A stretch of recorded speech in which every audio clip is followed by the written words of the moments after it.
Hello and welcome once again to Crazy Comics and Stories. It's me, your charming and delightful old Uncle Rat Bastard. And at the other end of the series of tubes and wires that we call the internets is Joe, Crazy Writer. How you doing today, Joe? Well, even as we record this, it's my wife's birthday. So I have to give a quick shout out to her. Happy birthday, dear. And of course, question why she's still with me after 32 plus years. Yes, I'm damn lucky. The other thing I think that we will know happen, why she's with you. We I know got why nowhere she's else with to go. Oh, No. because I've got a pension. What No. girl could? I mean, judging by all the hot chicks that are sending me Facebook requests, it's got to be because I have a pension. No. Nobody wants a 57-year-old, withering balding man. No. Because I ain't rich. No. Oh, what is it? It is because you can't take care of yourself. Ladies and gentlemen, I'm going to break kayfabe. No! Joe I didn't is even trapped start in with the a dad joke. Joe is trapped in the basement. I am. And he had to call his wife. Well, now, does she have to come home to let you out? Or is she going to do it? Is she in the home office today? No, she's actually on what I call her retirement tour. She's finishing up, and because she did decide while we were in Hawaii that, yes, she's going to retire. And she said it's a lot harder than she thought because there's a lot of people that are almost bursting out in tears. I can't believe you're going. What are we going to do without you? And, and at my work, it's like, you're retiring. Oh, congratulations, Jan, you made it. You're getting out of this dump. And, of course, I got the Seminole Countdown going, 2 years, 10 months, and some other days. Yeah, she has to go into work, finish up. And, I told her, she said, well, what should I do? And I said, well, the problem is that the door handle somehow broke. I mean, I always shut the door because up until recently, we didn't want the cat downstairs and we didn't want the rabbit to come downstairs because, we had the whole mouse-orama during the winter and I had to lay down traps and stuff. And although the mice seem to be gone, it's just a habit, I shut the door. Well, this time it's shut really hard and the handle broke. And it's one of those 1950 handles, the classic door handle. So even if I undo it, I need a big screwdriver in order to jam the door open. And it's at such an angle because I got steep steps that it's not like I could kind of bust it open. Nor would I want to bust it open because then I got to fix it. And I told her, well, it doesn't matter because I'm going to be doing a podcast and that usually runs a couple hours. So, if you come home at 2, and she's like, nope, I got to come now. So there will be a brief interruptus. I don't know if you want to keep it going and listen to me swear as I bang myself against the door. But she said she's on her way home. And I said, but,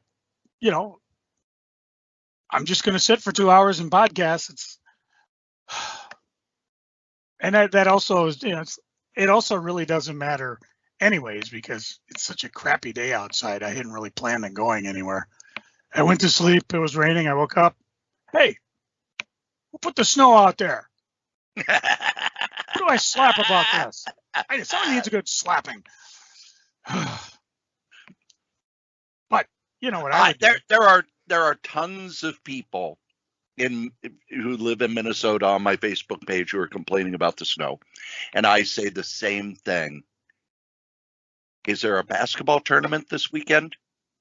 Well, considering last year it was 70 degrees, it's quite a shock. And then I think it was 2 years ago we got a blizzard in April. We did. So it was a store. It was like a store shop business type closing blizzard. But the thing was, it got to be like 40 in 2 days. Yeah. I think I remember because they actually canceled the snow emergency. Things were melting so fast.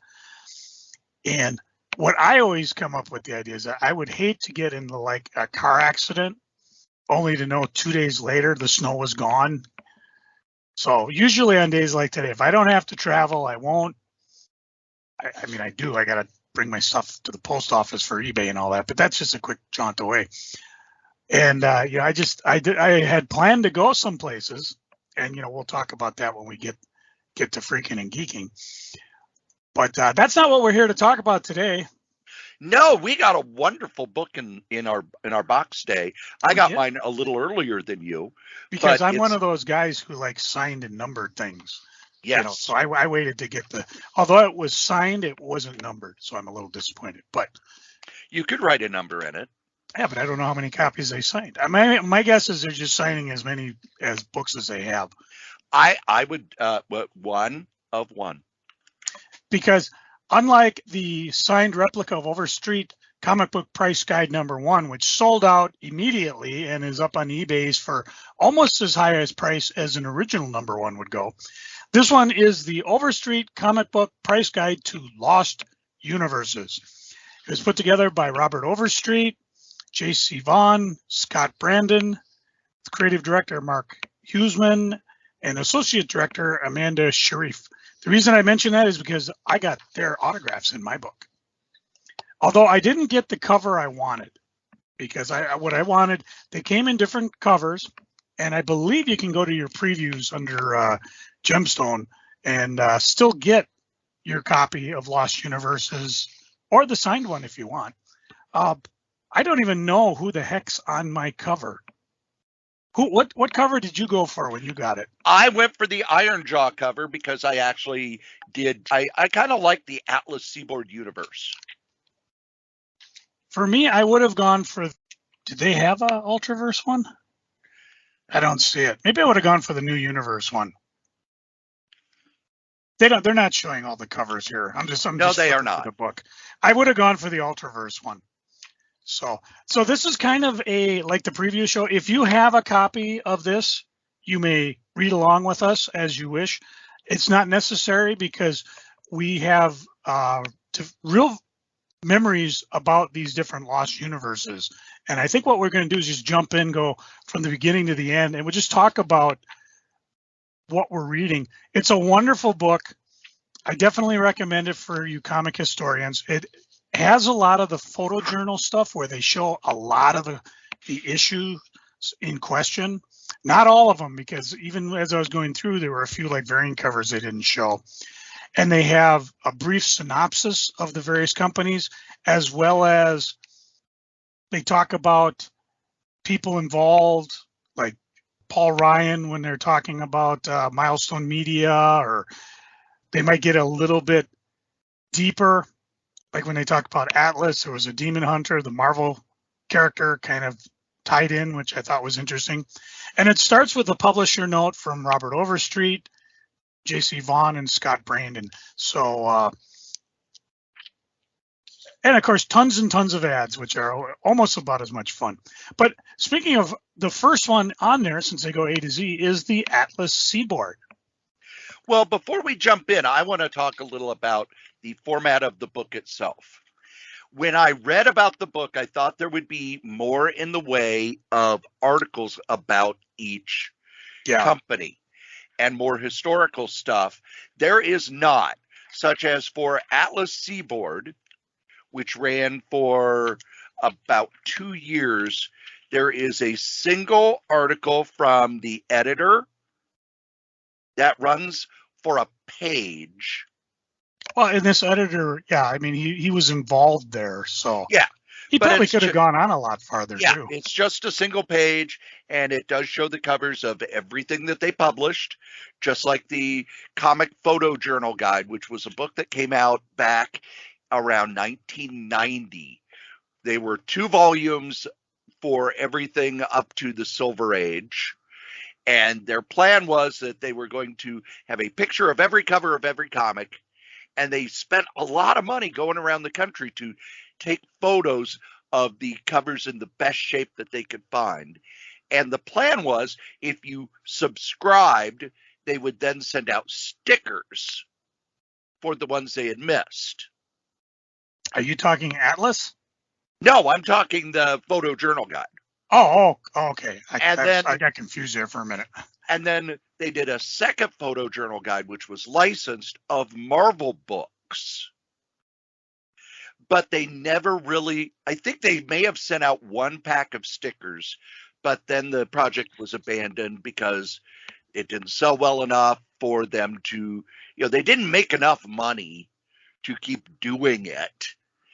and everybody involved in it went and got other jobs. Now, this is very much like that, in that they have done everything they can to get pictures of all the covers for each of these Lost Universes, and there will be a second book next year that will cover more of them.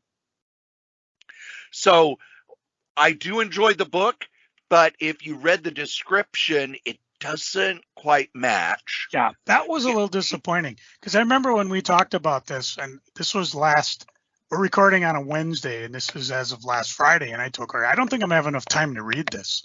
And you said, oh, no, you will, because like you said, there was a synopsis of everything, and sometimes they go into depth. The only thing they really went in depth at the end, there are a number of articles dealing with everybody who was involved in the Defiant universe, which I would have preferred them to do more with every thing, but not everybody was alive or in some cases willing to talk about their work that they did. And in some cases, like when they deal with the Triumphant universe, I remember very distinctly when they went under, and again, this was in the 90s when I had my shop. There was no big internet, there was no gossip sites, there was no Triumphant's gone out of business. They just kind of disappeared, which always frustrated me as a comic owner, because I always had people that wanted books, and then you're like, well, how long do I hang on to these? Are these guys going to come back in any great way? And in some cases, in the case of like Comics Journal, they did a wonderful article explaining, yeah, these guys went under and this is why. You know, because really, other than their, gross, slight tendency to use this as his personal grudge, or how would you say, grudge settler, the articles in Comics Journal were very well informed. Not so much like, just, oh, they went out of business, but, they were able to get in there. So I read the Comics Journal not only for the information and the interviews, but also sometimes they'd give me stuff that nobody else had. So for Atlas Seaboard, they do talk a little about it. I have told this story a few times on the show. Martin Goodman sold Marvel and all his other publishing stuff in 1968. It was a slow sale that would last from 1968 to 1972. And in 72, he would get completely paid off. And his plan was to retire to Florida, never to be seen again. And his son would continue to run Marvel. However, there was nothing in the contract that said his son would continue to run Marvel. So once the sale of Marvel was complete to Perfect Film, which then became Candace Industries, which is a story in and of itself, they shook Chip's hand, thanked him for his service, and wished him well in his future endeavors, and Stan Lee was made publisher of Marvel Comics. Which shouldn't be shocking, because, they that happens almost all the time. The old regime cleans house. But that's not really what we're here to talk about. And Chip Goodman had no experience running anything. Yeah. Martin Goodman was furious about this and decided he was going to create a comic book company and do what he had done with Atlas and Timely and Marvel over the years, and that is flood the market to squeeze the shelf space and hurt Marvel. And he put a young kid, and I say kid because he was in his early 20s, Jeff Robin, in charge. And the reason they were able to pull in so many creators who did great stuff, such as Bernie Wrightson, Michael Fleischer, Howard Chaykin, on and on and on, they offered, what was it? I think it was either 25 or 50% higher page rates than Marvel did. So people left Marvel and DC, came over to Atlas. They had created a whole bunch of books. By the second issue, sales were not good. So Martin Goodman stepped in and said, make them more like Marvel books. And there was only 1 or 2 issues of each book that came out after that. They had run out of money, and Atlas Seaboard went out of business. There is something in here that I had never heard before, and that is, this is from Jeff Rovin. The Atlas universe was laid out in a diagram showing how everything interrelated. After hours, Rick and I conceived a second never-published line. The imprint was to be called Timeless, honoring Martin's timely imprint. Atlas had 90-plus characters, Timeless 50-plus, the latter including a few that Martin rejected for the initial Atlas launch line, such as the Headless Horsewoman and Hellflower. The link between the imprints was to have been the villain Hades. I had never heard that they were thinking of a second line, but knowing Martin Goodman, it does not surprise me at all. Okay, Chris is home. Ah. Oh, did you open it? Thank you. Must be busted on my side. Free. I'm free. Thank you, sweetie.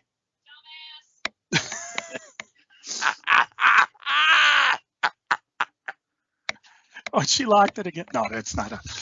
Okay, I'm free. Oh, can you feel the love tonight? That's so effed up. It busted on my side, but not on the other side. Okay, well, I've had that happen before. Yeah. With old doorknobs, one doorknob will fall off. Yeah, we've had that happen on almost every door in the house because this thing was built like in 1929. So, anyway, speaking of what wasn't built in 1820, whatever. Back to Atlas Seaboard. They had characters such as the Brute, Cougar, Destructor, Grim Ghost, Iron Jaw. Let's see. I need a poll of your listeners. Oh. I need to know from your listening audience, how inept is Joe at life? Just daily life, daily tasks, like, opening doors. We covered that. Oh. Because I said the only reason you're with me after 32 plus years and on your birthday. Actually, it's 34, but who's 35. counting? See, because I couldn't exist. I couldn't exist on my own. Original question. Yeah, no, they know that already. I couldn't exist on my own. I want Cory's feedback on that. Cory's the one who said it. Cory's the one who said it. I'm the sorry. Character I found the most interesting, however, is Demon Hunter. Okay. Because they pretty much took the character, changed it from Demon Hunter to Devil Hunter, had it show up over at Marvel, and finished the storyline there in the Defenders. Well, and then it says it also showed up in, let's see, Eric Simon Payne's Galaxina, where a character did. And the funny thing is, they taught the thing that tied them all together is, and how do you say it? Xenogenesis? Yes. And a Crimson Brotherhood. Now, to me, being the Alan Moore aficionado I am, and he says all stories happen, I would be like, dudes, we got to make this crossover happen somehow. I mean, they're going back, and Marvel's taking, like, what was the worm of the Robert E. Howard. Yeah, the worm of the something, and it was just a one shot back in a magazine, and then they did a 0 issue and they pulled it forward into a mini series, which I thought was amazing. You could do that with here, and you would make those Demon Hunter, the Deathlock Demolisher, and Defender comics go up in price, as well as the Galaxina. But that's just me. You're always looking for good ideas to draw people in. Now, for me, Atlas Comics was pretty much a non-entity because I started collecting in 1978. So that was done and over with. I may have become aware of this as time went on because, as you dig through back issue bins. And then as I became more creator aware, I would start realizing, oh, such and such did this, such and such did that.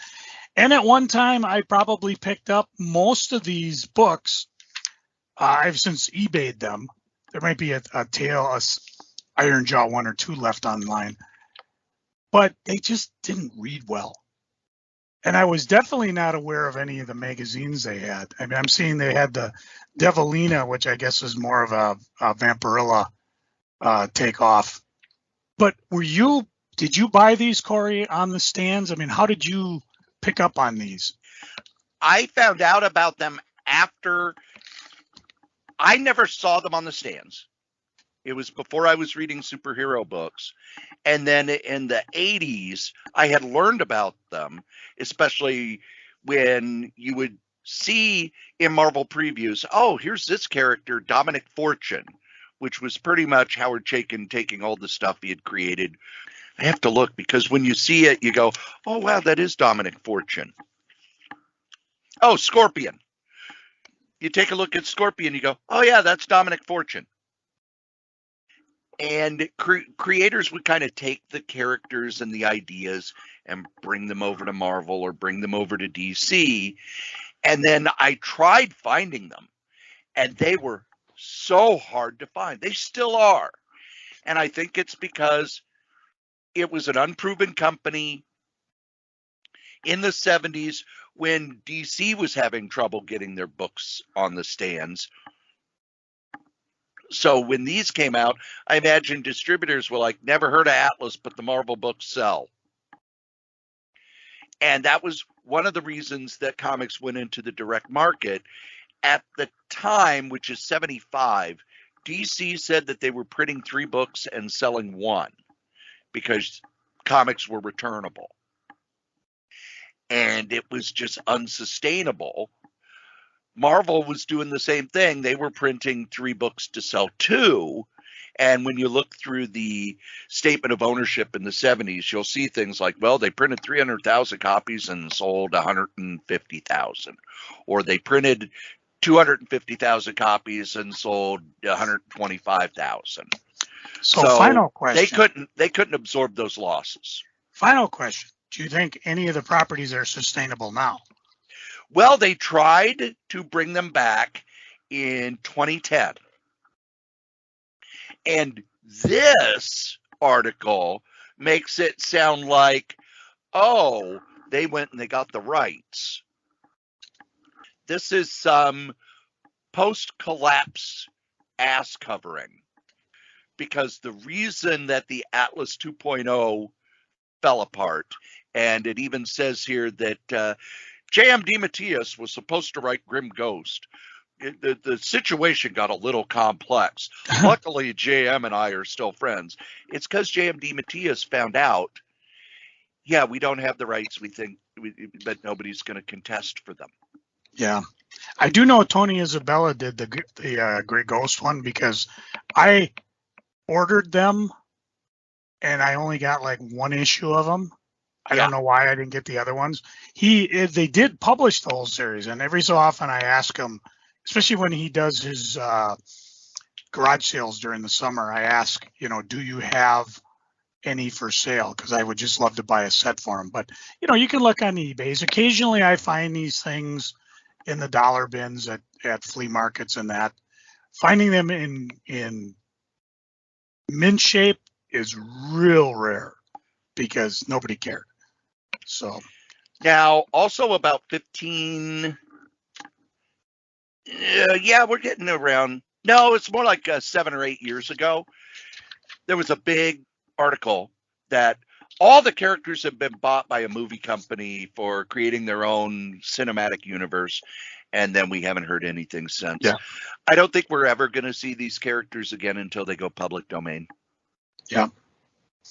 Now, the next one up is, I don't think we'll spend too much time because it's Carlton, Almost a Universe, where they talk about how they had space adventures with Captain Atom, Blue Beetle, with the first appearance of Question, Son of Vulcan, Judo Master.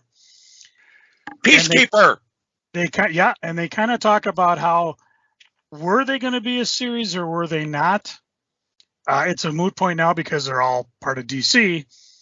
Although they did have a one-shot in '83, the Americomic Special, which I remember buying. Now, under the category of why did I do it, I had a copy of that Blue Beetle with the first Question in it. I don't want to know what it's priced at now because it's very depressing. It was just one of those books that I was like, what the hell? It doesn't really tie into DC's Blue Beetle. I don't think I want this anymore. Stupid.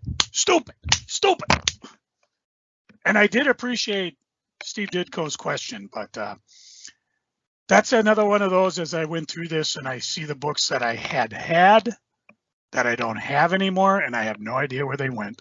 Because you're like, oh, God, first appearance question. Tell me it's a $10 book. Psst, it ain't. Any comments on Carlton? DC bought up the characters as kind of a favor to Dick Giordano.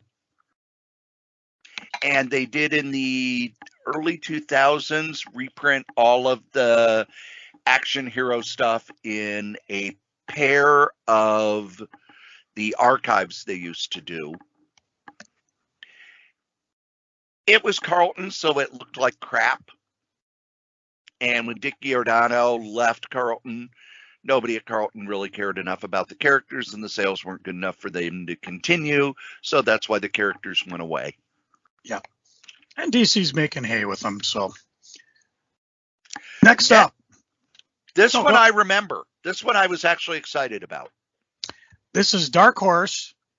And again, this is in the 90s. I have my comic store going, so I'm well aware of these. And what was going on is everybody decided we need a universe. We need to tie together a bunch of books in their own universes. And this is one of the worlds. They call it Comics Greatest Worlds. And started in the 90s. I think it died because of the glut that happened, which in my recall, I think that was as soon as end of 93, beginning of 94, just so many comics. Yep, they started in 93 and it was pretty much over by 95. Yeah, they did have a few that had some legs. Ghost went on till 98. And Dark Horse was no stranger. They were doing really well. They had Dark Horse Presents, Concrete, Boris the Bear, Hellboy, Mask, Sin City, minor, and some minor characters such as Aliens, Predator, Star Wars. They also started the Aliens versus Predator. And then Dark Horse Comics 8, they introduced Who is X, who became one of the characters. And I got to say, I don't, before I get into how the sales were on this thing, what else do you recall about this, Cory? Because you were more excited about it than I think I probably was. I was excited because Dark Horse's stuff was really good. And the way they started it was, they had the characters showing up in Dark Horse Comics, which was their anthology. They had Dark Horse Presents, which was more indie-based. Dark Horse Comics was more, here's a Star Wars short story, here's one of the Legends short stories, here's a Predator short story, here's an Alien short story.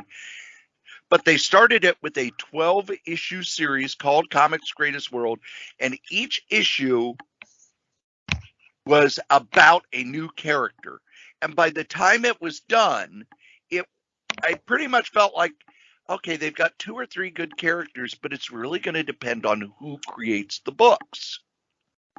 And most of the books were not done by big name people, because big name people were doing their own stuff or had been snapped up by Marvel or DC. The only one that had what I would consider a name creator was Ghost, and it was drawn by Adam Hughes. And it is, of course, the one that lasted the longest. It lasted 36 issues. Yeah. I'm just looking over the covers.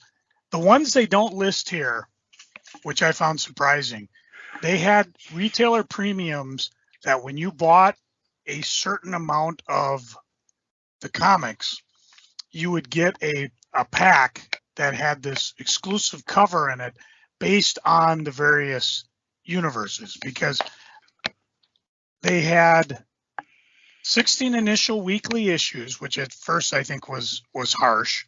And they were $1 each, which made it a little more palatable. And I'm trying to find out where they were, the Arcadia titles. Let's see, they were Golden City, Steel Harbor, The Vortex. But they don't show them in the book. They show some of the other rare ones, but I don't recall how this sold. It doesn't strike me as it sold heavy. Now, back then, I was of the attitude I could sell 5 of anything. So more than likely, I totaled everybody who wanted the series, and there were quite a few. And then I would order it and maybe put 10 on the shelf for the number ones, considering they were $1.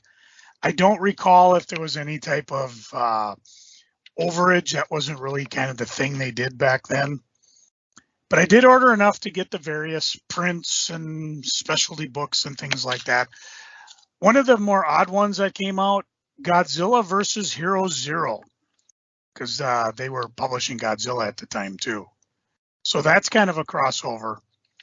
They don't show Ghost Batgirl, which was a crossover, and the Batgirl was the mute version, because I believe Barbara Gordon had been maimed by that time.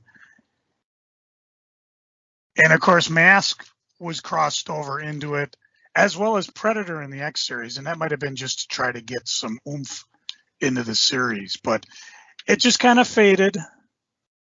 I don't recall. I mean, half these books I recall, but I don't recall like, oh yeah, that sold really well. This sold really well.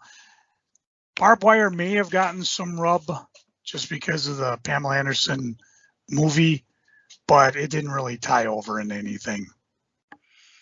They tried in the year after it was introduced to do a big crossover called The Will to Power, where the character Titan had decided to take over and the other heroes had to fight against him.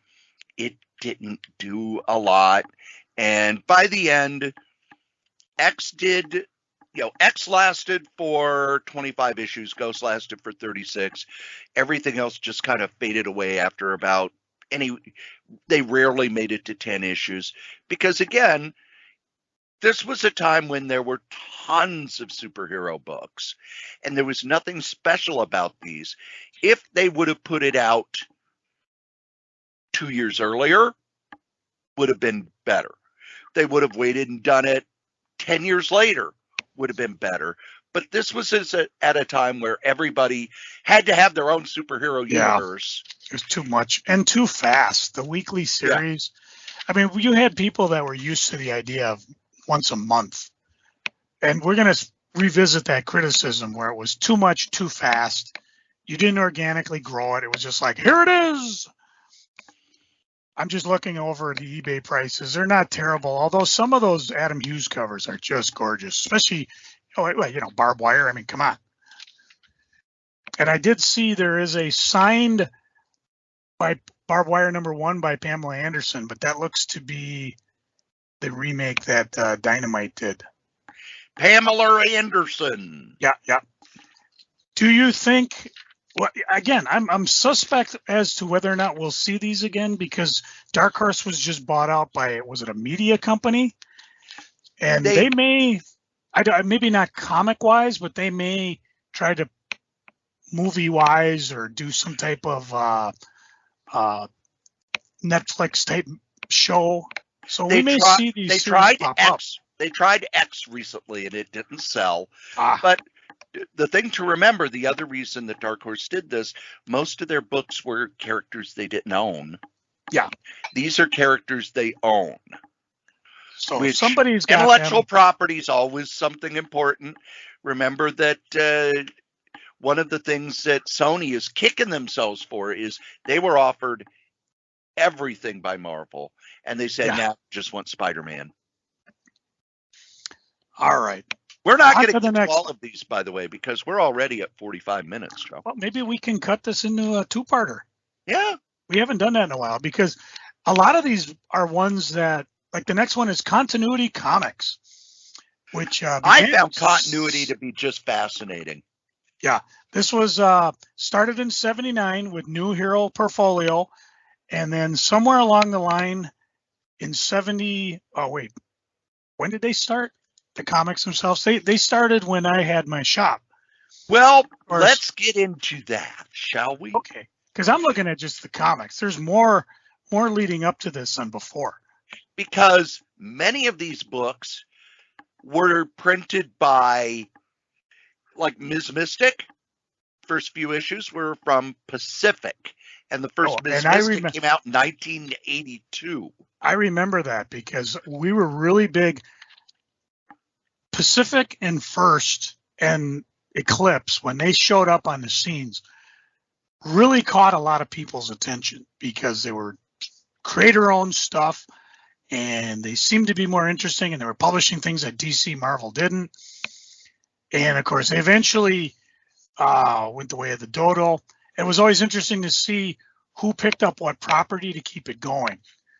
So in the case of Miss Mystic, was a Neil Adams to begin with, wasn't it? That's yes. What got. I think that's probably what got like Pat and I interested in it, because it was like, oh, Neil Adams, we loved him. Oh, that first issue sold 200,000 copies. Yeah. And they did an Armor comic at one point, and they did a Megalith comic at one point. But then when the comic bubble expanded, Neil Adams said, well, why don't we just print all of these ourselves? We'll take these characters that we have. And this was pretty much Neil Adams' studio putting out books. And I remember at the time, I love Neil Adams' art. Never get me wrong. I will look, gonna change that. I will look at a Neil Adams book, because you can't fucking read it if he wrote it. These books, there were some that were by other people and they were legible, but any of the ones by Neil Adams, they looked great and made no sense whatsoever in any way, shape, or form. And that's what killed it. They were just unreadable, and everything was a crossover. The entire line was just a crossover. Death Watch, and then Rise of Magic. Wasn't that the second story they did? I thought Death Watch never ended. No. Wasn't there one issue that got stolen and was never published? Yeah. But it was at the end of the reign of it anyway, so nobody did it. There's Death Watch 2000. I thought there was a story called The Rise of Magic. I don't think they actually started publishing it. It was going to happen. And you can see it, I think, in Shaman Zero is the alert for it. The Death Watch 2000 event and the Rise of Magic storyline that followed were the first universe feel for the characters that were included in the short term. It paid off for Continuity Comics, blah, blah, blah. It did, but the last issue of Death Watch was never published. Yeah. How I know? Because I bought them all, lined them up, and I was going to sit down and have a decent read.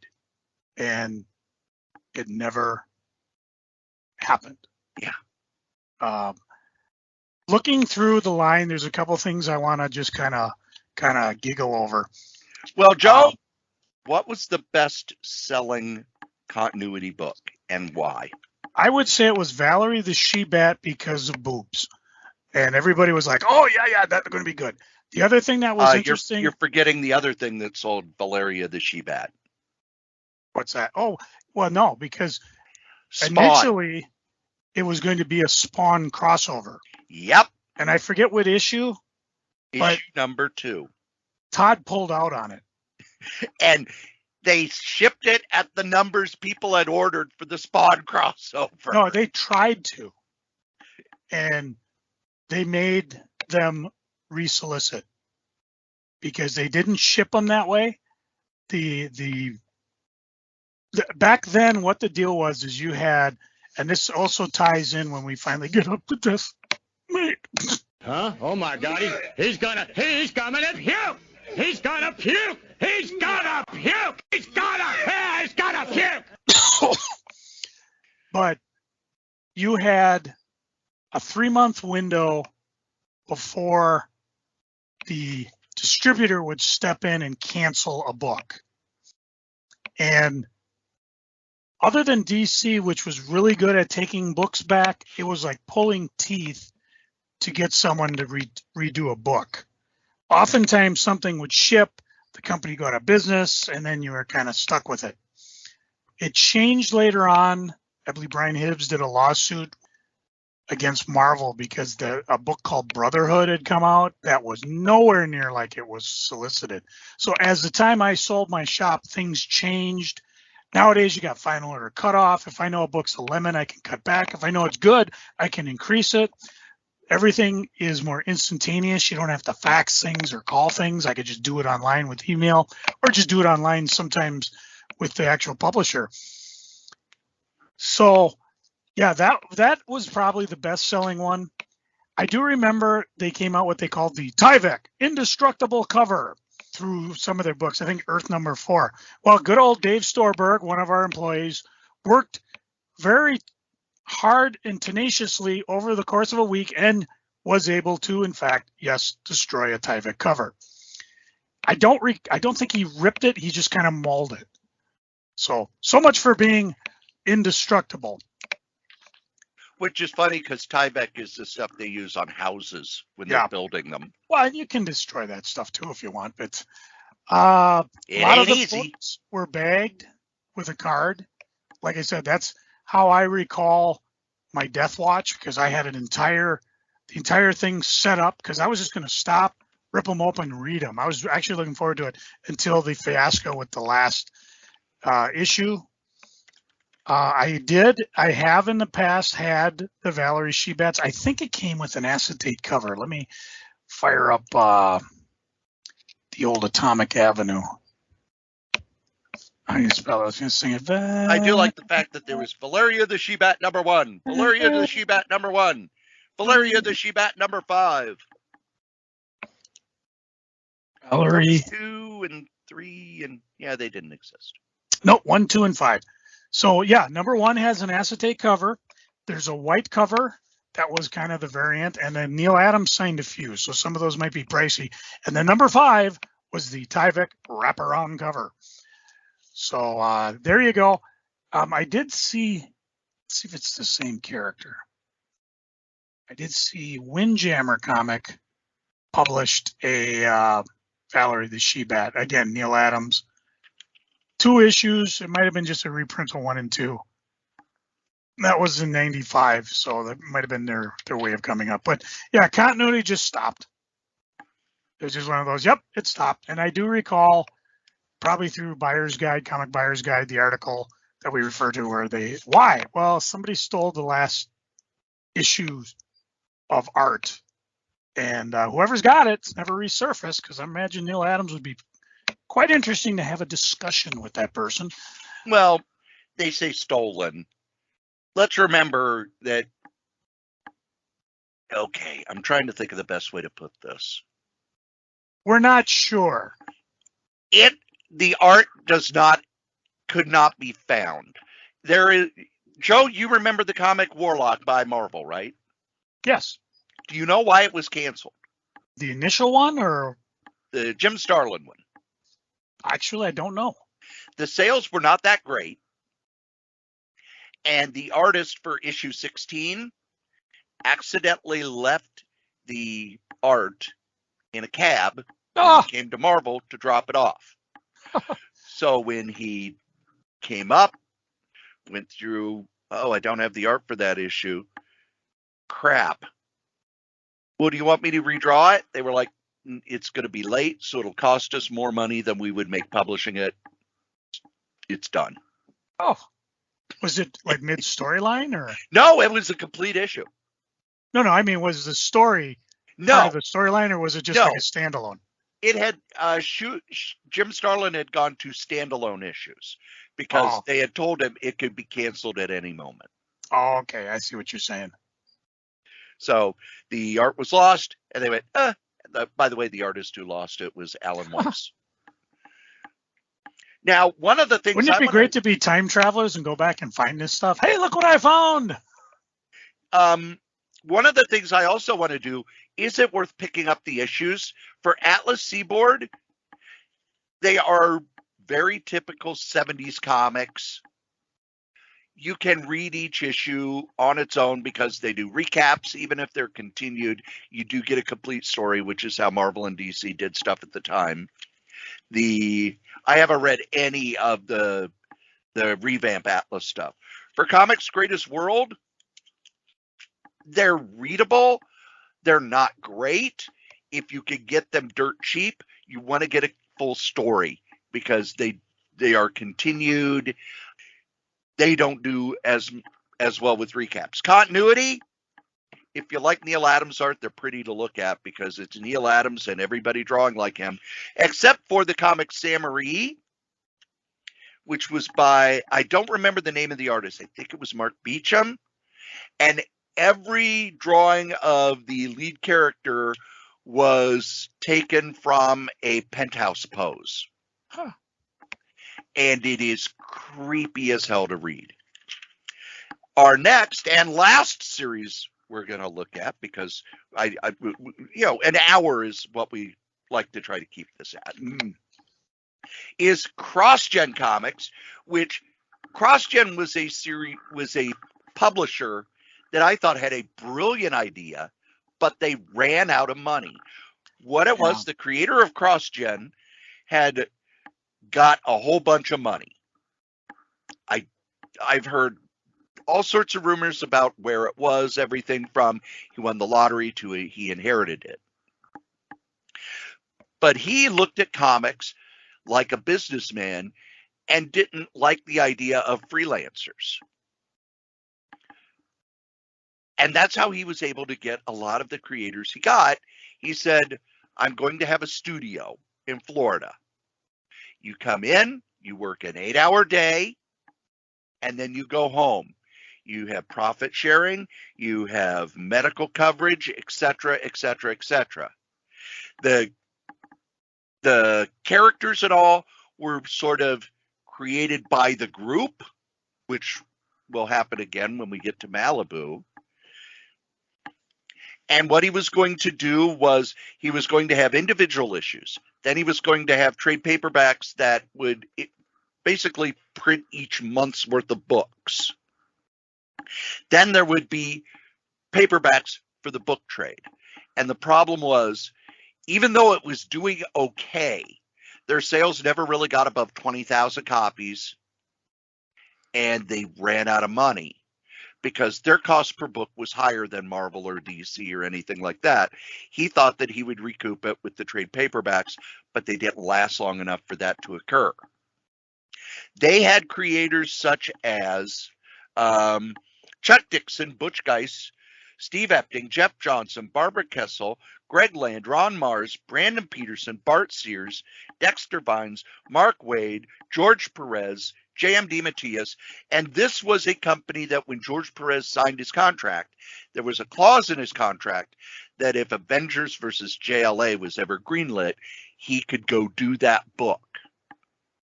And Avengers JLA got greenlit, which is why there is so little George Perez stuff from CrossGen.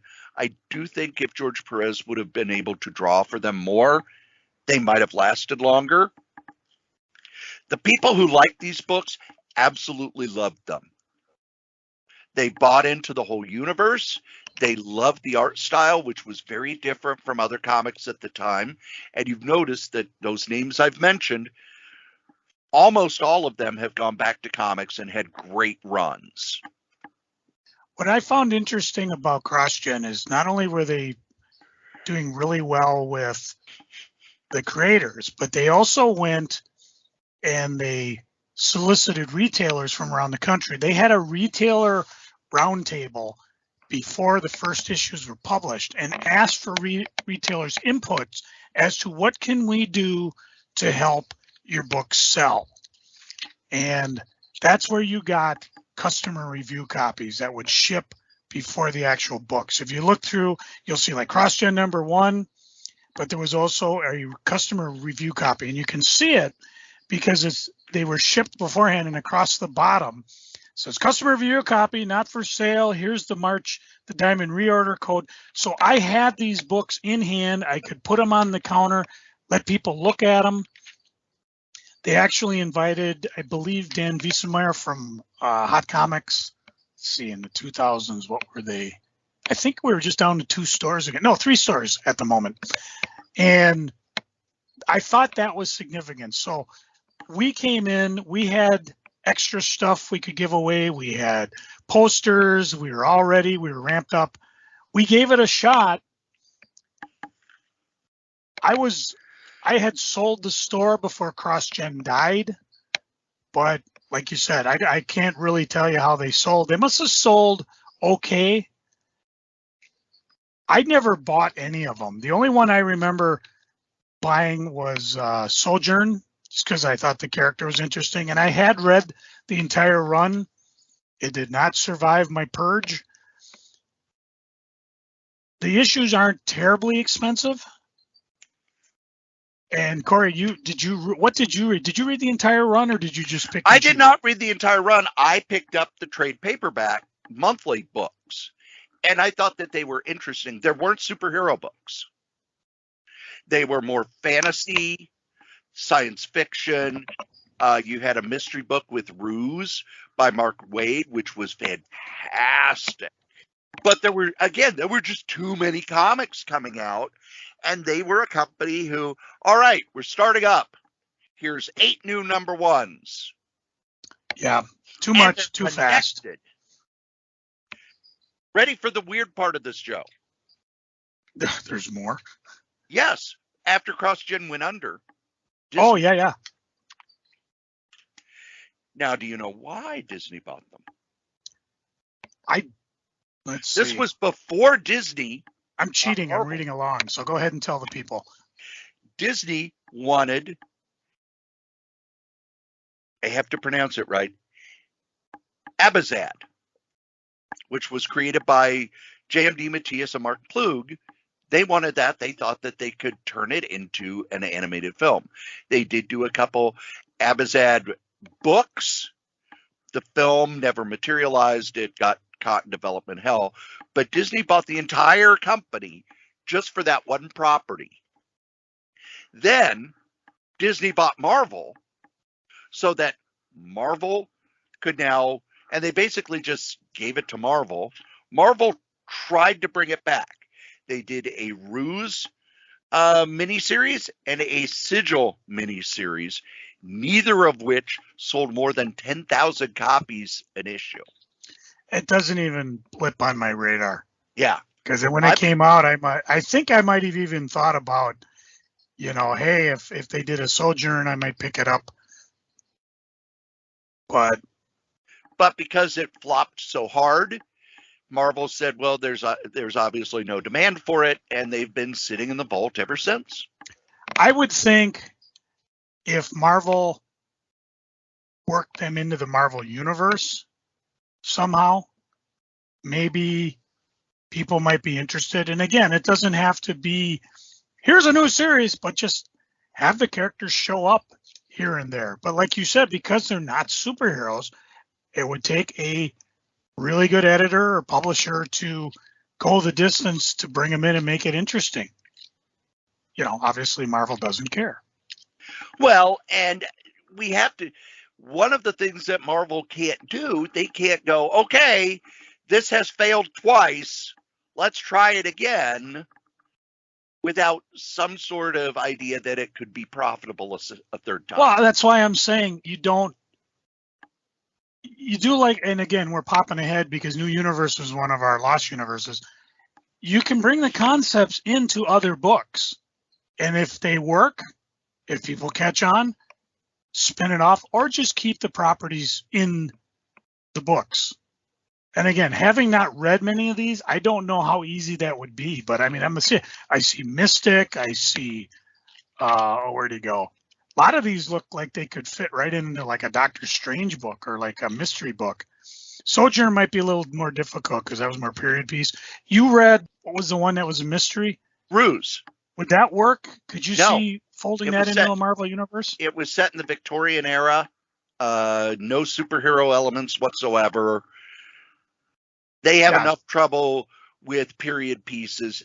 And when they did the miniseries, it was Mark Waid writing Ruse. And when Mark Waid's name doesn't sell a book, it's pretty hard to go to an editor and go, you know what I think? I don't know. I still think, just like with Deathlock, or who's it? Devil Slayer earlier, if you're doing a time travel type story, that would be a way to introduce, just dump them in there and, hey, we got to deal with a mystery. Like, who's this guy? And again, it could be done, but it's everything now just in Marvel is, and DC too, superhero. So, well, because nothing else sells. Yeah, let's jam grapefruit and milk together. We'll see if it works. It's one of those things where people complain, "Oh, I hate that DC's putting out nothing but Batman books." Yeah, well, are you buying Naomi? No. Stop buying Batman books.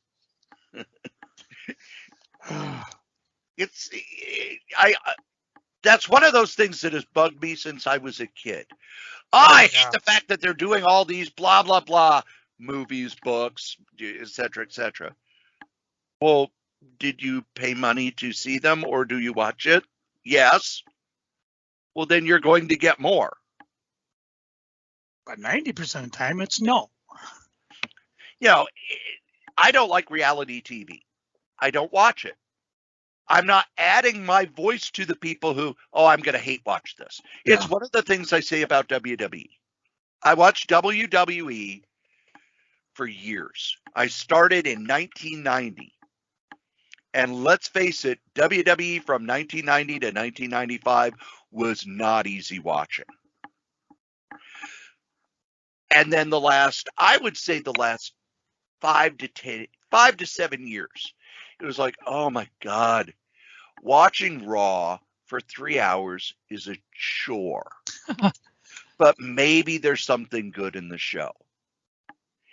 Because I had that mindset of I'd been watching it forever and ever and ever. And then suddenly you get that click. It's like when I was reading the Fantastic Four during the Tom DeFalco, Paul Ryan run. They are talented creators, but their run on the Fantastic Four was god-awful because it was gimmick, gimmick, gimmick, gimmick, gimmick, gimmick. Reed Richards is dead for 3 years. And it's like, I really dislike this, but I have to keep reading it because I've been reading it since 1975. Wait. Were they writing it when Reed came back?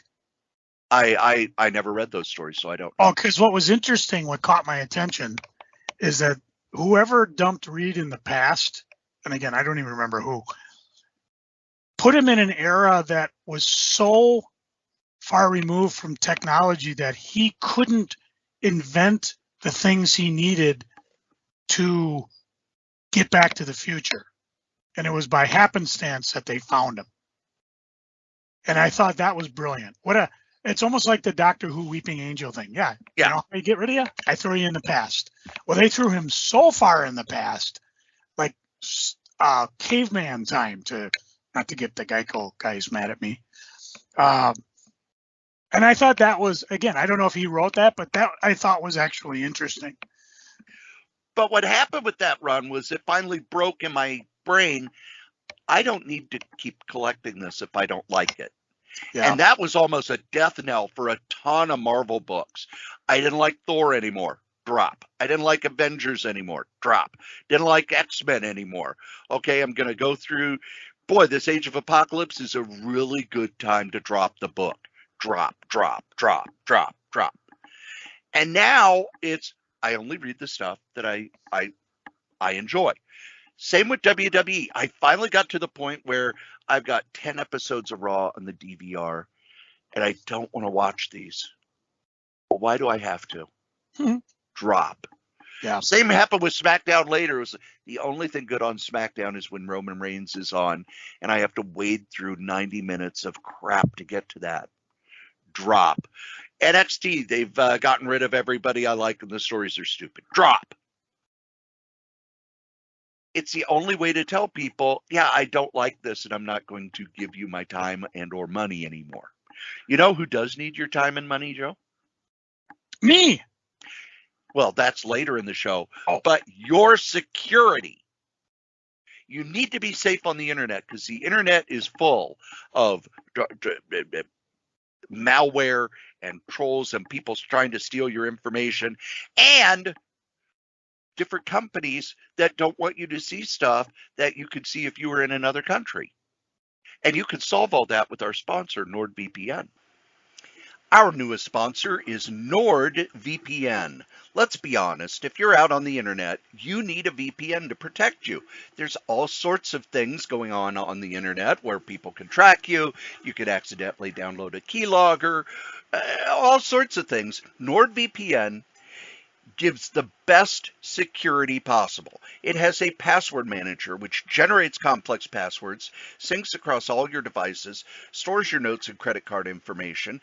It also gives you 10 gigabytes of private cloud storage, secure files that backs up your data automatically. But the main thing it gives you is peace of mind. It gives you peace of mind when you're out on the internet, when you're streaming, when you're playing games, when you're listening to podcasts like this one.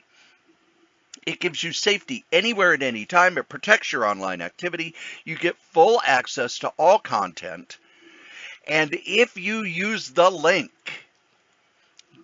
go.nordvpn.net sh3ku, it'll take you to where you can get a great deal for a 1-month plan, a 2-year plan, a 1-year plan. They are our newest sponsor. We're happy to have them. And if you would like to sponsor something here at any of the podcasts on the Solitaire Rose Network, you can. Just email me, solitairerosenetwork@gmail.com. Thanks. And if you're looking for other stuff to listen to where I blather on about comics and everything else, I've got all these other podcasts. The Solitaire Rose Podcast Network is filled with all kinds of audio goodness. First, there's Crazy Comics and Stories. It's been going since 2010. It drops every Monday, and it has me, your charming and delightful old Uncle Rat Bastard, and Joe Crazy Writer talking comics, shenanigans, and whatever we're freaking and geeking about.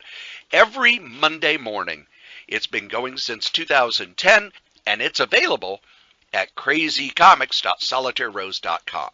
Also on that same feed is the Solitaire Rose Podcast, which is me, again, your charming and delightful old Uncle Rat Bastard, doing interviews, talking about comics history, pretty much talking about whatever I want to talk about. We've also got Solo Joe, where Joe Crazy Writer does a solo podcast, and he hasn't done one in a while, so kick him in the shins to get him started. We also, on that same feed, have Solitaire Rose Series and Review, where we do DVD commentary of older comic book series. That's all at crazycomics.solitairerose.com. I also do a podcast with Wolfie B. Bad at badadvice.solitairerose.com, where we take listener questions and give them bad advice. There's also Novelcast, where I take the novels I've written and turn them into free audiobooks. That's at novels.solitairerose.com. There's also Fantastic Forecast, where myself and Adam Vermillion are going through the entire run of the Fantastic Four, 4 issues at a time. That's fantasticforecast.solitairerose.com. There are always more podcasts at the Solitaire Rose Podcast Network. Be there. Aloha. And now we get to Joe's favorite part of the show. Woohoo! No, not where I take an entire roll of butterscotch lifesavers and see if I can put them in my mouth at once. He can, folks. You should see what he does. Okay, you should see what he does with cherry stems. Anyways, yeah, you know it. eBay's going around. I keep putting stuff on. People keep selling, keep buying. I love it. Recently, I sold a run of Underground by Steve Parker and Steve Lieber, 2009 Image. Park ranger and avid caver Wesley Fleischer is on a one-woman mission to stop Stillwater Cave from being turned into a tourist trap. But public opinion is not on her side. When locals begin blasting the cave, Wes and fellow ranger investigate, and a confrontation spirals into a deadly chase deep into the Kentucky mountainside. It was 5 issues from Image, 2009, 2010, a couple books. Must have sold well because the first one was done by Image, the second one was done by Oni. So you had your chance, it's gone. Sold in Adventures of Mighty Mouse number 169. This was in the gold key era. Of course, this thing had been published all the way back. Oh, let's take a look here. Adventures of Mighty Mouse. started in 1952, and what they did is they just kept the numbering going. And mine was number 169. Cool thing about it, it had that whole, this is a wholesome book that you can read to kids. A couple variants. I will point out, though, the next issue, 170, is interesting because it included a Captain Marvel Returns to Earth hostess ad that was never printed in a Marvel comic. So you got that going for you, which is nice. Lady Death swimsuit, I found some leather editions I sold, a lot of variant covers, got a lot of War of the Realms up. And you know me, I'm the cheapest guy there. Sold a couple statues, a Batman cold cast porcelain mini statue and the Superman mini statue. Batman seems to be going well. The Superman right now seems to be in Maryland, which is annoying because it's supposed to go to Las Vegas. So me and the buyer are kind of bemused watching wherever the hell it's going to. I put up a bunch of Zombie Tramp variant covers, the risque ones, which eBay hates. So as long as you don't use the word risque. This is what I beefed about earlier. Somebody went through, you're doing booby books, we got to take them down. Well, yeah, but there's like 101 other ones up there. So I just put a yellow sticker under it. So they're there for the moment, but they're not lasting long. Even as we talk, I've sold about 5 of them. So I don't even know how many are left. In a, what the deuce is that? I sold something called the Airbus A380 promotional packet. In 2007, Airbus was promoting their A380. This is their big double-decker bus, and they wanted to try to get places like Delta interested in it, a huge plane. So they parked one out at MSP Airport. I was able to get a pass to go on from my wife's office because they actually invited the mayor to take a ride in this thing. The mayor couldn't do it, and I said, hey, I'll do it. But unfortunately, it was vetted through the mayor's name, so he couldn't like pass it off to somebody else. Because I thought that would have been kind of cool. But I was able to go on board this thing, just a huge jet. And then at the end, they had like food and I don't know what you say, like just promotional packets. I picked one up. It was kind of cool. A lot of technical stuff, a lot of sale things about how you can reinvigorate it for your plane, your use. It had stickers. It had a DVD in it. I just sat on it, and then I thought, you know what, this is the type of thing an aviation guy would like. And someone came on and made an offer. So not everything is comic related, although most of it is. And you know you can just go and 24 hours a day, 7 days a week. Remember the Ember. Remember the eBays on Crazy. KRAYZ. Come get some. And now it's my favorite part of the show. Oh, when you, what you call a fish wearing a bow tie? Sophisticated?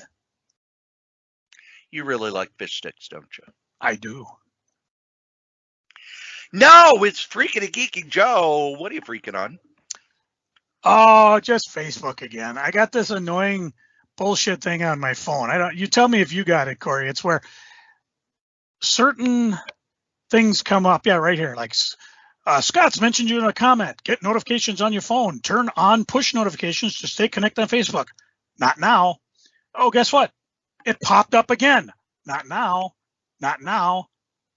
It popped up again, even on other ones. It's like, when does Facebook get it through their head? Not now. I don't want it. They just, one of these days I'll accidentally hit, yeah, turn them on. So then every time you fart on Facebook, I'm going to bing, bing, bing.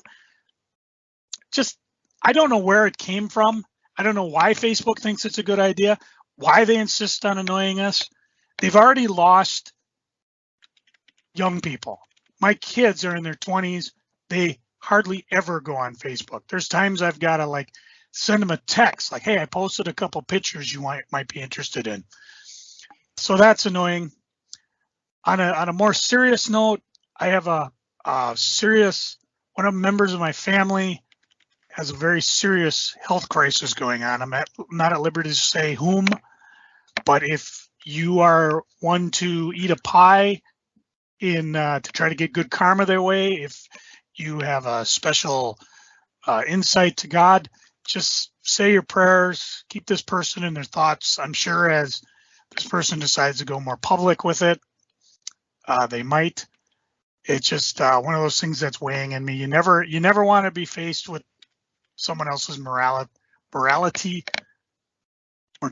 I'm sorry, I got to put the T in the right spot. So that's waiting on my mind. How about you, Cory? What are you freaking on? I have more than that. And these aren't issues he's hanging on to Festivus, people. I talked a little about it a little earlier. WrestleMania is this weekend. I took It is? Today is Wednesday. I took Wednesday, Thursday, and Friday off so I could cover wrestling. I am not watching WrestleMania. There is not a single thing on there that I could possibly give any sort of drizzling shit about. The main event is Brock Lesnar versus Roman Reigns, which we've seen a number of times. We've seen Charlotte Flair versus Ronda Rousey a number of times. We've seen Becky Lynch versus Bianca Belair a number of times. Oh, and the celebrities are a whole list of who gives a shit. Logan Paul is going to be in a wrestling match. Some YouTube guy. Johnny Knoxville, a guy in his 50s who's done so many stunts he can barely walk, is going to be in a wrestling match. The main event Saturday night is Stone Cold Steve Austin on the Kevin Owens show, which is one of their interview segments. We all know what's going to happen because Kevin Owens has been talking about how much he hates Texas. Steve Austin's going to come out. He's going to drink some beers. He's going to deliver some stunners. He's going to drink some more beers, and he's going to go to the back, and he's going to get $5 million for it. Now you just sound jealous.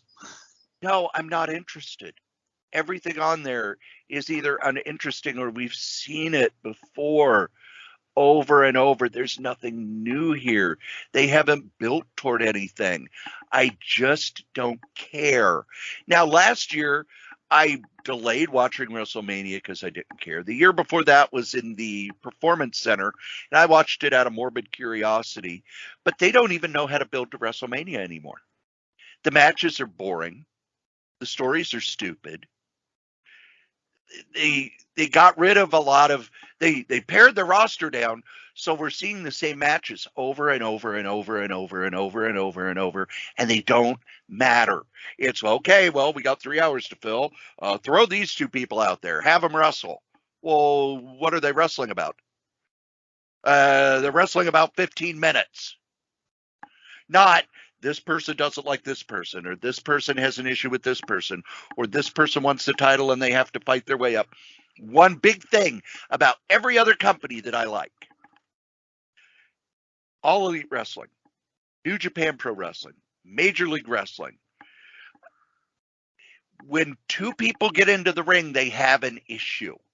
Even if they threw the issue together 10 minutes before. There's a guy, we want to see them fight to resolve the issue. WWE, it's, all right, it's time for Dolph Ziggler to go in the ring and lose against this guy. If you don't make me care about the matches, I'm not going to watch the matches. I like wrestling. And I'm sure at WrestleMania, everybody will do a good job with the wrestling portion. They will. Because they're professionals, they're at the top of their game, they get a lot of reps in, they know how to do their work. It's pretty rare you watch a WWE wrestling match and it's a bunch of fuck-ups. But if I don't care why they're in the ring, and I don't care who they are, and everybody sounds the exact same, and every match is the exact same, why am I going to watch 10 hours of it? No. I don't think I'm going to be able to watch WWE till Vince McMahon is gone and they put an entire new creative idea in place, because he's making enough money that he never has to change. Raw gets 2 million viewers. SmackDown gets 2 million viewers. That's enough for Comcast, Xfinity. That's enough for Fox. They're going to pay him a ton of money. Ta-da. But I don't have to watch it. I just don't. I have been watching some YouTube here and there. Mostly I watch shows where it's, here are 10 video games that you don't know about, or here's this, or, stuff that's informational. Here's 10 movies on Netflix next month you may want to see. Here's the history of this video game. That sort of thing. Well, because I watched the Uncanny Omar when he announces the new Marvel omnibuses, which he gets directly from Marvel. So if you're an omnibus guy like me, you're going to want to subscribe to his channel. He gets to announce every omnibus months before they're in previews. He's making announcements for January of next year already. Flirt. I know. I wish we could get some announcements. Damn you, Marvel. But I started getting recommendations for YouTube stuff about comics. And I hate every one of those people because all they do is bitch about comics. This is terrible, and I don't like it, and it contradicts the continuity from 40 years ago. And the art isn't like it was in the 90s with tons of scratching and terrible inking. I think in order to have a YouTube channel about comics, you have to hate comics.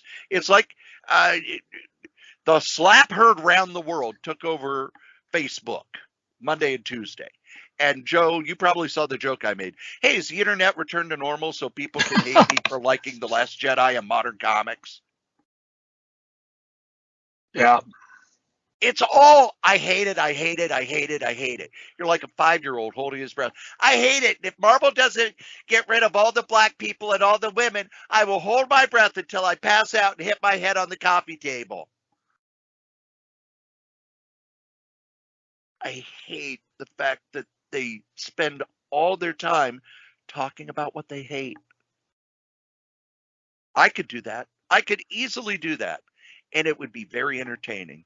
And you know what it would do? It would make me feel like a big shot, and no one would learn anything. I could easily do 22 episodes about how much I hate Vince Colletta's inking. But I'd rather do 2 or 3 podcasts on this Lost Universes book, which I absolutely love. I'd rather talk about the stuff I love. I'd rather recommend the stuff I like.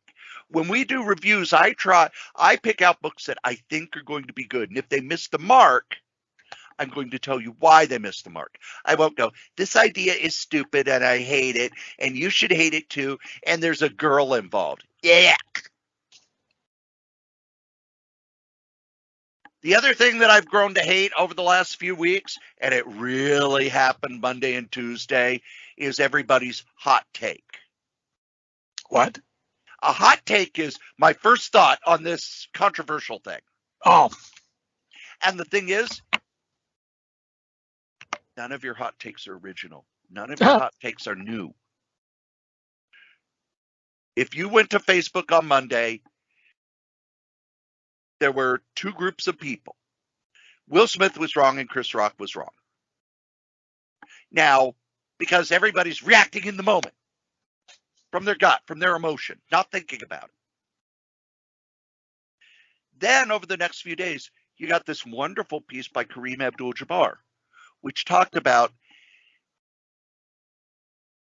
history leading up to it. How this is seen in the African American community, how this is seen by children, why this is a precedent-breaking thing and could cause trouble in our society because our society is moving more toward we react with violence immediately. I've read some editorials talking about this ties in with the fact that on planes, people are attacking the flight attendants. Yeah. They have to wear a mask. Joe, you've probably heard about people going after TSA agents who are telling them that they have to do their job. Or in stores, people getting assaulted in stores. I wear a mask because I work at a group home. And over the last month, I've had a couple people who either give me the side eye or say, you don't need to wear that anymore. I usually hack a Luger, like, kiss me. Oh, you're one of those. I'm kind of a bigger guy, so I'm able to go, it's none of your business what I wear as long as I got pants on. Oh, speaking of which, I've done this entire podcast with no pants on. Damn it. For the record. That's why you got locked in the basement. It wasn't an accident. Chris locked you there. I don't think so. She let me out. But we need to stop with the hot takes. We need to step back, take a minute. Everybody's going to say what first came to mind for you.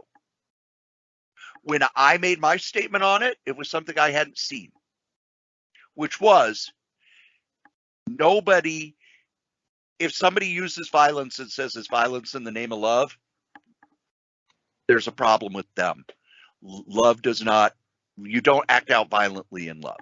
That's a problem. And it wasn't about Will Smith was wrong or Chris Rock was wrong. It's take what's happening in the world, kind of put it through, and have a thought that feeds out to everything. That's what I try to do. I don't want to do a hot take because everybody's going to do a hot take, and nobody has done a good hot take ever. Yeah. See, I always said it's kind of like, think. My hot take was I had no idea what the F was going on. Oscars don't concern me. I don't like them. They're boring. They're long. The most I find, and it may be morbid, is the people who have passed away, just because some of them I forgot about in the earlier part of the year. I had no idea what, how do you say it, alopecia was? Yeah. Even though I have it, we apparently. both have it. Yeah, losing hair. Didn't know she had it. You know, Hollywood starlet, can shave her head for many roles. The last role Jada Smith showed up in was with Queen Latifah. So I thought, oh, she kept her hair short. You know, I see women with short hair all the time. Don't comment on it. None of my business. What I did find interesting, and I think I shared this with you, is that apparently, because Will Smith is a Scientologist, this is how they deal with things. If somebody displeases you, you slap them. Or if you don't like what's going on in the movie set, you yell at them. You establish your dominance. Otherwise, you are not a man. So to me, that was, oh, okay, he's just acting the way his religion told him to. This is the thing, though. It's never done so publicly before. So I want to say thank you, Cory, because you don't slap me every time I give you a dad joke. I know you probably want to. Well, you are pretty far away. Well, I'm pretty sure you can figure a way to do it. Maybe I could hire Wolfie to do it. He does like it. Yeah, he doesn't slap. He slurps. Well, he does both. Yeah. Joe, what are you geeking on? I'm geeking on, I got some good TV coming up. Apparently Moon Knight, the first episode is hit. I didn't know that, but apparently a friend of mine went home late last night and stayed up and watched it. Said, hey, did you watch it? Can we talk about it? I said, So even though I am, well, like I said, it's snowing outside, I'll just watch that. I got Picard coming up. My wife and I have started watching Boston Legal, which I have never seen before. Oh, I love that show. Oh, we're loving it. I watched the first episode, and I told Chris, I said, don't watch this without me. I want to watch it with you. So we'll sit down maybe tonight. I'm taking her out for her birthday on Friday. So tonight she might bring home a pizza. We'll sit down, catch a few episodes. So that should be fun. I've been doing reading. It is the best TV show I've seen in ages about male friendship. I've enjoyed it. It's a lot of fun. It's always interesting to see where they're going. Oh, I can't think of the name. The main actor. James Spader. He's just swarmy beyond swarmy and just wonderful. And half the episodes I'm wondering is like, how is he going to get out of this one? What will he come up with now? Just loving it. I'd be curious to see what Bob Ingersoll, the law is an ass guy, thought about the legalisms behind the show, but it doesn't make it any different. Half the time I'm watching, it's like, that can't be right. But neither here nor there. It should be fun. Reading wise, I've read quite a bit. I've read back issue number 132, which is the 1980 Marvel Limited Series run. And they go in and they cover things such as Wolverine. They don't cover their first miniseries because in the beginning they say, okay, we've covered these other miniseries in previous issues, but they cover Wolverine, Kitty Pryde Wolverine, Machine Man, Iceman, the Punisher, the trio of crossover books, Fantastic Four, X-Men, stuff. Mephisto versus the Fantastic Four, X-Men versus the Avengers. All these are books that I bought, I enjoyed, I remembered. Nick Fury versus S.H.I.E.L.D. Now, every time I do this, I always got the urge to like, oh, do I still got these in my collection or did I get rid of them? The only one I never read was Wolfpack, which they cover. And it's probably because it's a full 12-issue series. And when I read it, it wasn't really written for a guy like me who's so white, I probably would burn your retinas. But after reading it, I'm thinking I should probably find a copy of this and give it a shot. The other thing I love about the books is that, or the articles, is at the end they come back and they say, well, what's happened with these characters? Have they showed up anywhere else? Have they done anything with them? And in some cases they have, in other cases they haven't. So it's just I love back issue, maybe more so than Alter Ego. Alter Ego is interesting because it's telling me things I never knew, especially about the Golden Age. This is more Bronze Age stuff, and it's stuff that I was buying and I was reading. So, and like I said, a lot of times I do it and I'm like, oh, I got to go back and pick it up. I did buy one issue of Retro Fan. It was September 2021. I've been sitting on it a while. The reason I bought it was because I had an interview with Michael York about his time on Logan's Run. Logan's Run was quite possibly the first science fiction show I watched that wasn't cut up for commercials or edited for television. And even to this day, it's one of those that just fascinates me. I mean, I complained about it in a while back when I tried to watch it and I couldn't get HBO Max to work because it would keep freezing up. I have it on DVD. I think, was this put in the Crittenden collection? No. Oh, it should be. Crit, get up to it. But it also gets a little bit into Dean Jeffries, because he designed everything from, I don't know. Well, he designed the shows for Logan's Run, but he also did. Am I having a brain fart? Because he was if there's a car on televisions, odds are he created it. And it was interesting with him. They talked to William F. Nolan, the gentleman who wrote. Is he still alive? I don't know. Well, let me Google that quick because he owns. They basically have the rights. William F. Nolan. I know his partner passed away. No, he did pass away. So this came out September. It was probably posted before he passed away. But him and his partner. Let's see if I can find his name here. George Clayton Johnson, who passed away 2015.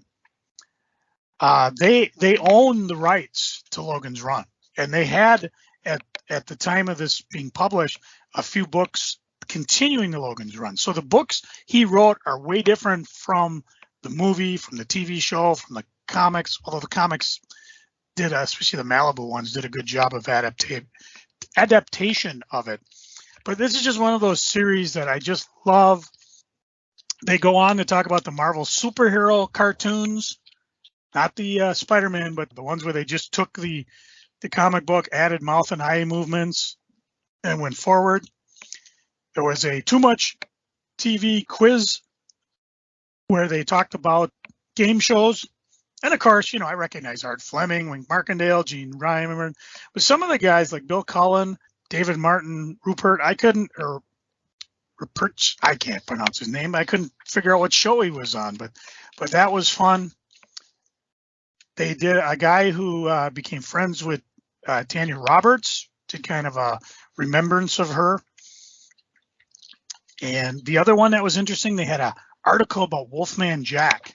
And now I found a new holy grail I want. Because apparently in 1970, they came out with a Wolfman Jack Comics #1, illustrated by Dan Kaufman. This is the Wolfman. Oh, yeah. I don't know why nobody's done a movie with him, but he wasn't the clean-cut man he seemed to be, nor did he claim to be. So just some of the fun was, like he went and he developed the Wolfman character going to what they called the X radio stations, which were on the border of Mexico and broadcast megawatts in the United States. Why Now, did they do that, Joe? Because they could. Well, and they also were an outlet for various preachers who would pay lots of money to go on there, not only to preach their brand of religion, but also to hawk their wares. Yes, including live baby chicks. Oh, yeah. What it was in the U.S., unless you were known as a clear channel station, which is there was a series of stations that were no one else had that band in the U.S. in case they needed to get an emergency notification out. You weren't allowed to have more than a certain number of watts. And I found out about this. Back when I was a kid, stations would actually advertise a 50,000 watt juggernaut. There were times when I was driving across the U.S. with my dad, and we're like out in Wyoming, I'd hear stations in Chicago playing rock music, which were cool. What I found out, and this is one of those useless trivia things because I studied it in college briefly, that this came about because radio stations were fighting over frequency. And so a radio station, I believe in Louisiana, just amped up and broadcast all over the United States willingly to be sued. So this would go to the Supreme Courts, and the Supreme Court ruled that yes, the United States government could limit stations to, like you said, these are clear channels, these are not clear channels. And this was relatively early, like I think 45, 46, if I recall. But it was a case where the radio industry were like, okay, we need to get this settled out once and for all. So this channel said, okay, we'll do it. You sue us, because they couldn't get Congress to make the law to pass it. Right. So I just thought that was kind of interesting. So I was always aware that wasn't CCO a clear channel? Yep, they are still a clear channel. Let's finish the story, though. A lot of these major radio stations that weren't allowed to become clear channels would then go over the border to Mexico, and Mexico had no laws, no rules, and no restrictions. So they would fire up these the transmitters with insane amounts of wattage, to the point where there are stories in the 40s in Texas where people could actually hear radio stations from their barbed wire vibrating. Now, you know most of these huge channels were religious, because religious channels were being phased out because they didn't make as much money as music and NBC, CBS, and other channel, the Mutual Broadcasting Network, with their radio shows. By the 50s, what phased those out, though? What was that? Well, Mexico, being a largely Catholic country, finally passed laws against that, which made the preachers go away, which made the stations less profitable. And during that story of Wolfman Jack, that's when he started to move into that's when he went from Mexico to California, which is shown in California. And he might have been one of the first syndicated guys, if I don't recall. But the reason he did his radio in Mexico was he was a rock and roll DJ, and the government came down hard on rock and roll in the South. Why is that, Joe? Because they're idiots? No. Oh, sorry. It was race music. Oh. Rock and roll had black people performing, white people performing black music. This is all stuff that has just kind of disappeared in our memory, which is why whenever we talk about, we need to teach true history. Well, we're not teaching true history because we're forgetting the South would not allow black people to perform for white audiences. And there's a whole bunch of stuff I could go into about that, but I just want to stick with this radio thing. So radio stations in the South couldn't play rock and roll. One of the ways they got around it was they hired Pat Boone, who did very white recordings of rock and roll songs, which is how Pat Boone became famous. It wasn't because he had great songs that were made for him. Oh, no. He was re-recording Tutti Frutti to be played on white radio stations. He was recording Good Golly Miss Molly with an orchestra to be played on white radio stations.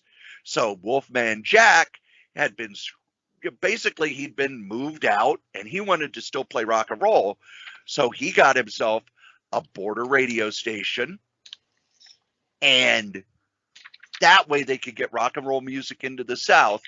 And all of them use sort of the same advertisers, which is why I say you could get 100 live chicks. If you listen to recordings of it back then, most of the ads for mail away for 100 live chicks. You could have 100 live chicks sent to you in the mail so that you've got chickens.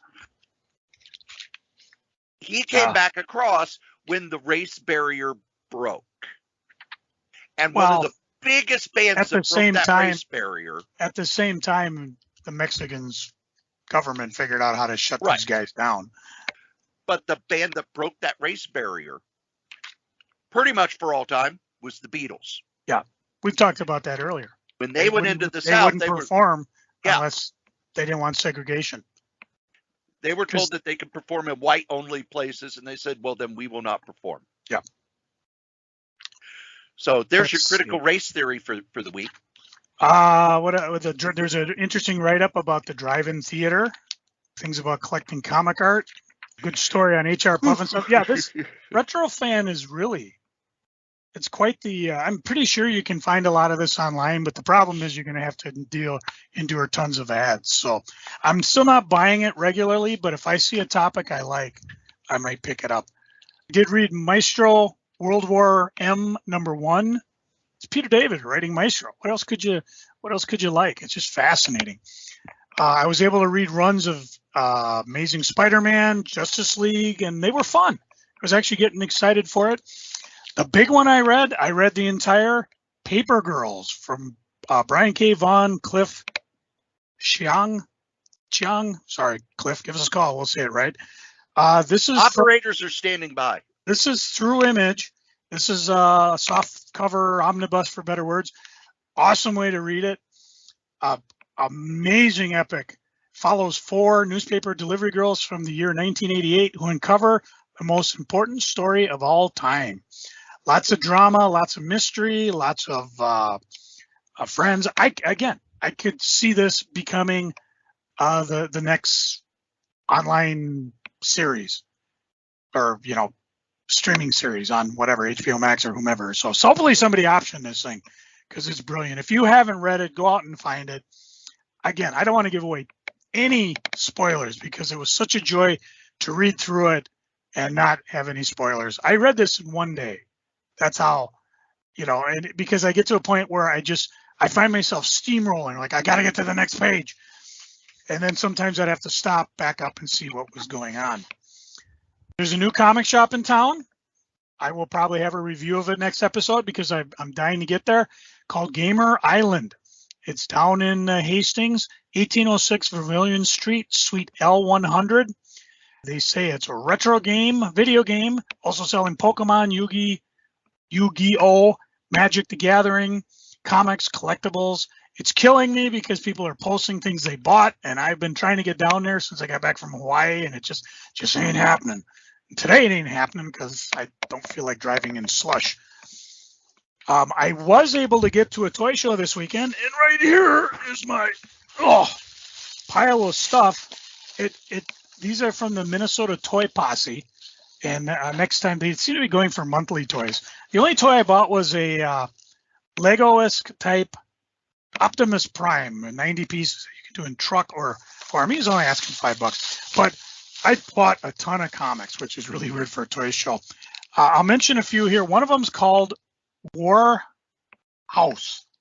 I don't know if you've heard of this wrestler, Cory. No.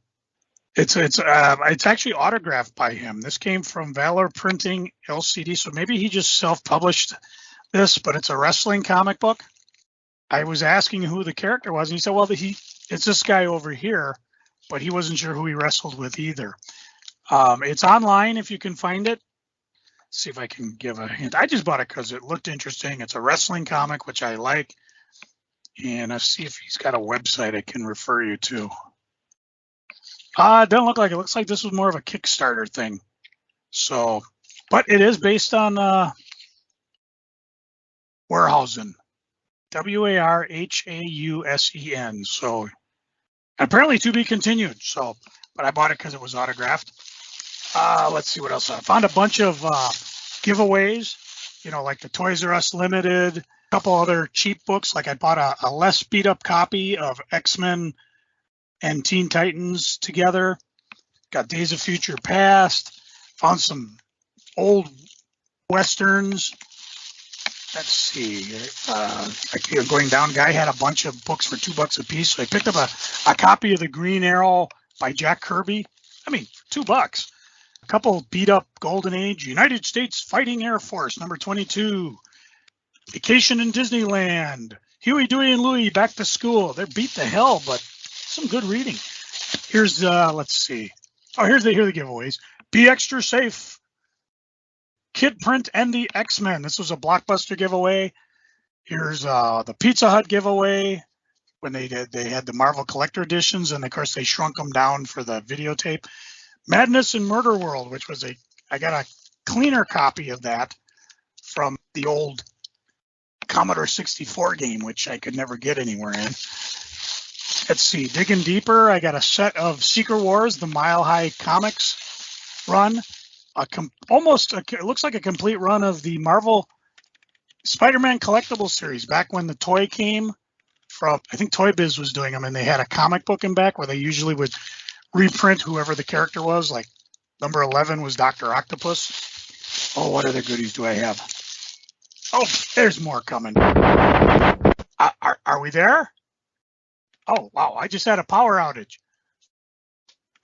So anyways, I bought a lot of stuff. I mean, for a toy show, I bought one toy and lots of comics. And so I'll be going through them. I'll read them, decide if I like them. If not, you'll see them on the eBay. So it's probably just as good the power went out. I don't want to spoil everything, but it was just fun. A lot of what I really enjoy, and especially when I'm on Facebook, like with old guys who like comic books, when people post a comic book that I've never seen before, or if I find one I've never seen before, like the earlier Warhausen or some of the Golden Age beat up ones. Finally, I want to talk about, there's a lot of talk about, I can never say it, alopecia. Alopecia, thank you. And again, you're losing your hair. It's a very serious thing, especially for women. But I do have a friend who has a business called My Salon Life, Aline Johnson. She sells wigs, not just the cheap, shitty wigs you see being advertised for $30, but these are professional style wigs of the sort when she's worn them.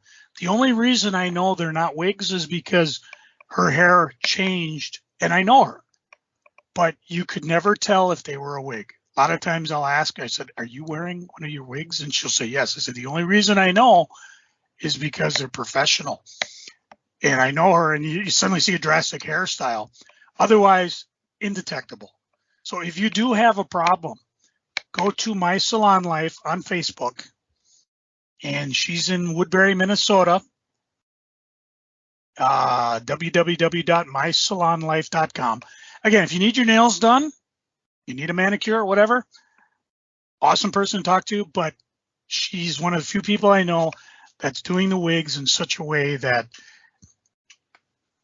you're not just buying a POS on an ad. You get it, go in, you can be fitted. She mails all over the United States, and as far as I know, she's having rave reviews on it. So if you do indeed have this condition, and again, more female than male, check it out, because again, you can take care of it, you can cure it. I remember a friend of mine who's since passed away had cancer and was bald, and she would wear it not so much as a fashion thing because she really didn't care, but it was just because of the condition. It was very cold on her head and she just wasn't used to it. So that's pretty much it for me for Geek. And Cory, what are you geeking on? First off, Joe already talked about the fact that there is the new Moon Knight series. Oh yeah. And then there are all the DC series on HBO Max. HBO Max. Yep. And then all the Marvel series on Hulu. And all the Marvel series have moved over to Disney Plus. And there's so much of this stuff, not even counting all the DC series on CW. And every so often I have to stop and think that when I started reading comics, we would be excited about a cartoon like Fred and Barney Meet the Thing, which was awful. Yes. Or the Spider-Man TV show from the 70s, which was awful. We are living in a golden age where even Moon Knight gets a TV series. Hit Monkey got a TV series. MODOK got a TV series. And they're faithful to the comics. We should be so happy about this, but instead, again, like I said earlier, people bitch and complain and bellyache. And we live in a golden age. I could go to a bookstore and they have nice, well-printed collections of comics. When I started reading comics, if I wanted the only collections that would be in a bookstore, maybe they would have the Origins of Marvel Comics or the teeny tiny pocketbook reprints of the first 6 issues of Spider-Man, which I read and devoured. And now when I look at it, it's like, did I have a magnifying glass for this shit? We are living in a marvelous time. Comics look better than they ever have. I talked about it last week, the Cold the Destroyer omnibus. I have a couple issues of Cold the Destroyer, and I look at it, and the art is muddy and messy, and the color is terrible, and it's on the thinnest paper you've ever seen. And you open this book, and the art is crisp. You can make out the individual inking lines. The colors actually progress from dark blue to lighter blue to lightest blue to white to show shadow. We live in a time when comics have never looked better. They've never been more distributed. There's going to be an article up on The Beat, a new article by Brian Hibbs about how comic sales went up like you can't believe last year, even for him. And he's a curmudgeon who complains about everything, but his sales were up enormously. Comics are doing great. We're living in a marvelous time for comics. And I think every so often, we just need to kind of step back. Remember in the 90s? Yeah, those shitty comic movies like Steel. Yeah. We're long beyond that. We're in a better place now. Or the limited animation Iron Man with Iron Man and his mullet on Fox mornings. Every so often, we need to just kind of take a step back and look at how far comics have gone and how much better they are, just overall. The books I have been reading, I have Batman Arkham, which is a collection of Penguin stories. Sadly, they only have 2 Penguin stories from the Golden and Silver Age. Then they jump right into the late 80s, and then it's all 90s and 2000s Penguin stories, which are good. And it's probably, this is to tie in to his appearance in movies, so they're going to want more modern stories. But I think it'd be fun to have some 70s stories. All these Batman books, they keep skipping the 70s, and I'm just devouring these 70s Batman stories. Absolutely love them. It's the best thing on the DC Universe app right now for me, is reading all these 70s Batman stories that haven't ever been reprinted. They're not showing any sign of ever reprinting them, and they're actually really good. You've got Denny O'Neil writing stuff. You've got David B. Reed, who was a writer in the Golden Age and then came back after writing mystery novels for years to write Batman stories. You've got artists. You've got Don Newton doing Batman art, which is beautiful. The other book that I am reading, Judge Dredd, The Complete Case Files, number 87. This is a reprinting of all the Judge Dredd stories, and I've noticed that they now segregate them. The first half of the book are the stories from 2000 AD, which is the weekly comic, and it's reformatted, but not in a way that distorts the art, because 2000 AD is printed a little wider than a regular comic. And they have that art go all the way out, so it's a little wider, so it's a little compressed, but they figured out a way to do it that doesn't hurt the art. And then the back half are the Judge Dredd stories from the Judge Dredd magazine, which is a magazine they put out monthly, which has been going for 400 issues. Did you know that, Joe? I did. 400 issues! And I love Judge Dredd. They've got a nice mix of artists, because what they do, they have an artist draw a complete story arc, and then another artist draw the next story arc, so that it's not, okay, the artist didn't meet the deadline, so here's a second artist to do the second half of the story. But the thing about Judge Dredd, if you haven't read Judge Dredd, it's set in the future when the entire East Coast is a giant city called Mega City 1.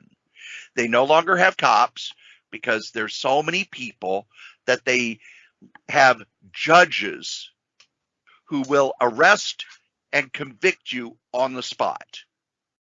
Is it fascist? Of course it is. That's the joke.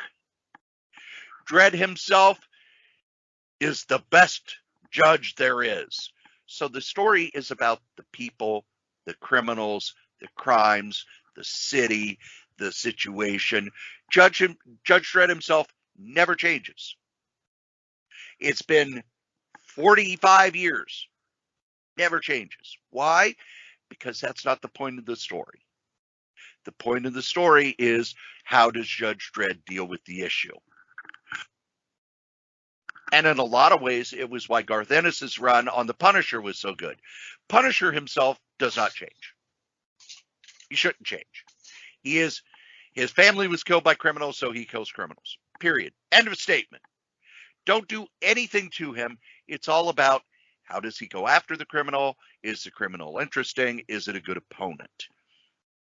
And it's so good to read stories by people who understand how this sort of format works. It's like when I read those men's adventure stories from the 70s, like the, Mac Bolan the Executioner, the Butcher, Death Merchant, stuff like that. The ones that are really good are the ones who realize you set your main character and your main character doesn't change, because the people who are reading the book just want to see him go after whoever the criminal is, whoever the antagonist is. The antagonist is the interesting one. Your lead character can't change because we're going to do 90 books with him in it. And a lot of comics, because Stan Lee had that illusion, in the first 5 years of Marvel, characters grew and changed. And then he realized, oh shit, these characters are going to last a long time. I can't have Peter Parker aging in real time, or by the time we get to the 1970s, he's going to be too old to be Spider-Man. So what he did instead was he had the illusion of change. Gwen Stacy and him would have a fight, and it would take them a few issues to get back together. Or he would finish 1 year in college and then go back. On and on, that illusion of change. And a lot of comic readers don't tend to understand that. Well, why don't the characters, why is Franklin Richards still a kid? Because if they aged in real time, Reed Richards would be 100 now. Okay? So I also have the next 3 days off. I was going to be covering a whole bunch of wrestling, but one of the promotions that I was covering canceled all their shows. So I'm covering one show tomorrow and 3 shows on Friday and nothing on Saturday and nothing on Sunday. So I'm going to use this time to read this big old stack of comics I have here. Hooray! and watch those TV shows that I was talking about, and not working. Believe it or not, kids, you've listened to us blather on about funny books for an hour and a half. Good for you. And as we say every week, the comic we like the least, we still like better than the comic that you like the most. Joe? It's a good thing I'm in the basement. I got a lot of bestsellers here. You know, my internet router's here too. You could say I come from a land down under. That's it. I'm out of here. Thanks again, guys. I'm gonna. Hey, Chris.